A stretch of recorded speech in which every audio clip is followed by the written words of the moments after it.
আসসালামু আলাইকুম এভরিওয়ান। আজকে আমি আপনাদের সঙ্গে শেয়ার করব একদম ঝাল ঝাল মশলাওয়ালা রসুনের স্বাদযুক্ত পমফ্রেট ফ্রাইয়ের রেসিপি। তো চলুন দেখি যে এটা বানানোর জন্য আমাদের কি কি লাগছে। তো এখানে প্রথমেই আমি নিয়ে নিয়েছি পমফ্রেট মাছ, সেগুলোর পেটগুলো হালকা করে কেটে দেওয়া হয়েছে। তারপরে দিয়ে দিয়েছি হলুদ, নুন, চিলি ফ্লেক্স, ভাজা জিরের গুঁড়ো আর দিয়েছি কাশ্মীরি লঙ্কার গুঁড়ো।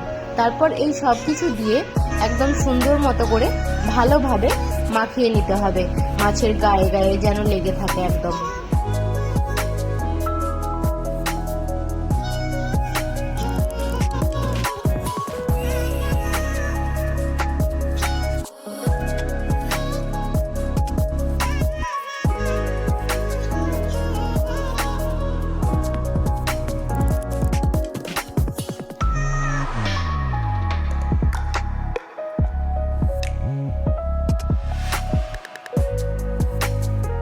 এক সাইডটা ভালোভাবে মাখানো হয়ে গেলে এবার ওপর সাইডেও আবার ওই একই যেসব মশলাগুলো দিয়েছিলাম, নুন, হলুদ, লঙ্কার গুঁড়ো, কাশ্মীরি লঙ্কার গুঁড়ো, ভাজা জিরের গুঁড়ো, এই সব কিছু দিয়ে আবার এই ওপর দিকটাকেও ভালোভাবে মাখিয়ে নিতে হবে যেন মশলাগুলো পুরোপুরিভাবে মাছের সঙ্গে মিশে যায়।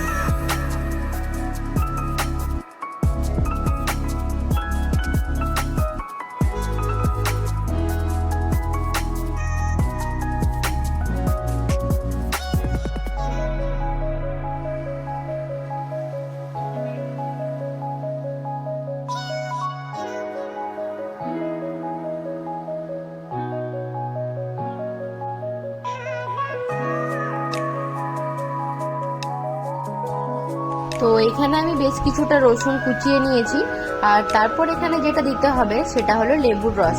লেবুর রস দিয়ে ভালোভাবে মাছটাকে মাখিয়ে নিতে হবে যেন লেবুর ফ্লেভারটা মাছের মধ্যে কিছুটা হলেও চলে যায়। তো আমি এপিট ওপিট করে বেশ ভালোভাবেই লেবুর রসটা দিয়ে দিচ্ছি এখানে। তারপর মাছটা ম্যারিনেট করে ওই 15-20 মিনিটের মতো রেখে দিলেই হয়ে যাবে। মাছ বেশিক্ষণ ম্যারিনেট করার প্রয়োজন পড়ে না। তারপর এখানে আমি নিয়ে নিয়েছি তাওয়া, কারণ পমফ্রেট তাওয়া ফ্রাই হতে চলেছে। তারপর প্যানে দিয়ে দিয়েছি তেল। তেল গরম হয়ে এলেই দিয়ে দেবো কেটে রাখা রসুনগুলো। রসুনটা হালকা ভাজা হয়ে এলেই এতে ম্যারিনেট করে রাখা মাছগুলো দিয়ে দেব। তারপর আর কি, তারপর এবার এপিট ওপিট করে বেশ ভালোভাবে মাছটাকে ফ্রাই করে নিতে হবে। আমার কিন্তু মাছ ভাজা খেতেই বেশি ভালো লাগে। আপনারা কারা কারা আমার মতো মাছ ভাজা খেতে পছন্দ করেন অথবা কারা কারা ঝোল খেতে পছন্দ করেন সেটা আমাকে অবশ্যই কমেন্টে জানাবেন।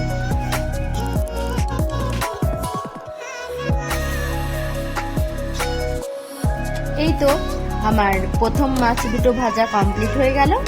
এবার বাকি দুটো যেটা আছে সেগুলোও ভেজে নেব। এখানে আমার কাণ্ডখানা দেখুন, তেলের ঢাকনাটা না খুলেই আমি তেল ঢালতে যাচ্ছি। কি আর বলবো, আমি রান্নাতে মন না থাকলে যা হয়, তো কি আর করার।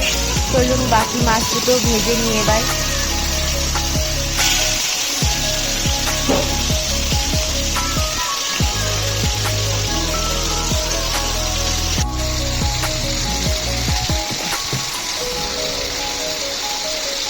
এই মাছ ভাজার শব্দটা শুনতে তো বেশ ভালোই লাগে, কিন্তু ওই তেল যখন ছিটকে আসে তখন একদমই ভালো লাগে না, কি বলুন।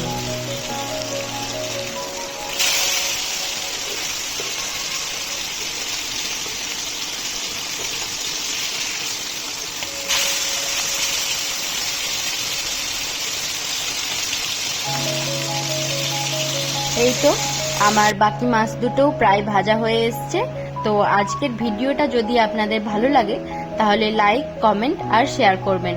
চ্যানেলটি সাবস্ক্রাইব করতে ভুলবেন না, আর পাশে থাকা বেল আইকনটি অবশ্যই প্রেস করবেন যাতে আমার নতুন কোনো ভিডিও এলে সবার আগে আপনার কাছে পৌঁছে যায়। তো দেখা হচ্ছে আবার নতুন কোনো রেসিপি নিয়ে।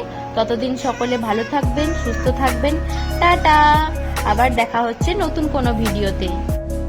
আমার মাছ ভাজা তো কমপ্লিট, যাই তাড়াতাড়ি এক পাত গরম গরম ভাত নিয়ে খেয়ে ফেলি। আপনারাও যান, বাড়িতে বানান এটা।